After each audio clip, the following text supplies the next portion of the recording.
তো আমরা প্রথমে কন্যাশ্রী পোর্টালটি লগ ইন করে নিব। তারপর বাম দিকে দেখতে পাবো রেনুয়াল অ্যান্ড আপগ্রেডেশন অপশান, ওরির উপর আমরা ক্লিক করব। ক্লিক করলেই আমরা নিচের দিকে দেখতে পাবো রেনুয়াল ফর্ম এন্ট্রি 2024-25।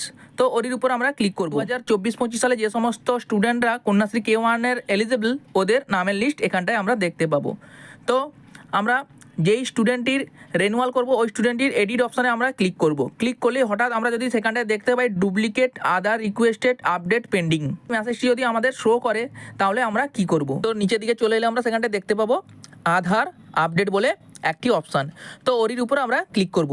ক্লিক করলেই আমরা সেখানটায় দুটি অপশান দেখতে পাবো, একটি হচ্ছে লিস্ট অফ রিসিভ রিকোয়েস্ট আর একটি হচ্ছে লিস্ট অফ সেন্ড রিকোয়েস্ট। সেখানটায় লিস্ট অফ রিসিভ রিকোয়েস্টের উপর ক্লিক করব। এরপর আমরা সেখানটায় একটি নামের লিস্ট দেখতে পাবো। তবে এখানটায় একটি কথা আপনাদের মনে রাখতে হবে, অলরেডি রেজিস্টার অ্যাপ্লিকেশান আইডির নিচে আমরা যেই অ্যাপ্লিকেশান আইডিটি দেখতে পাবো স্টুডেন্টের আধার কার্ডটি কিন্তু স্ক্যান করতে হবে। তবে বন্ধুরা, আমরা জানবো কী করে ওই আইডিটি কোন স্টুডেন্টের নামে আছে? তো এর জন্য আমরা ওই আইডিটি কপি করে নিব। তারপর আমরা বাম দিকে উপরের দিকে গেলে একটি অপশান দেখতে পাবো সার্চ অ্যাপ্লিকেন্ট। তো ওরির উপর আমরা ক্লিক করব। এরপর সেখানটায় আমরা দেখতে পাবো search by applicant ID and ইয়ার।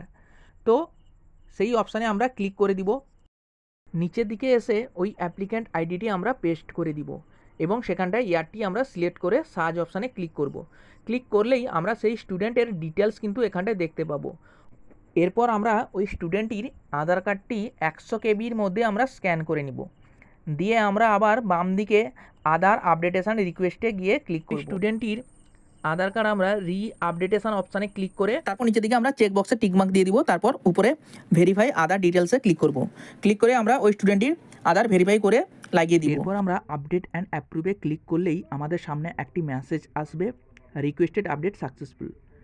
এরপর আমরা আবার পুনরায় রিনিউয়াল অ্যান্ড আপগ্রেডেশন অপশানে গিয়ে যেই স্টুডেন্টটির সমস্যা ছিল সেই স্টুডেন্টটির এডিট অপশানে ক্লিক করে আমরা ক্লাসটি চেঞ্জ করে আধার কার্ডটি সিলেক্ট করে লাগিয়ে দিয়ে আমরা ভেরিফাই অ্যান্ড আদার ডিটেলসে ক্লিক করে দিলেই আমাদের কাজটি সম্পূর্ণ হয়ে যাবে।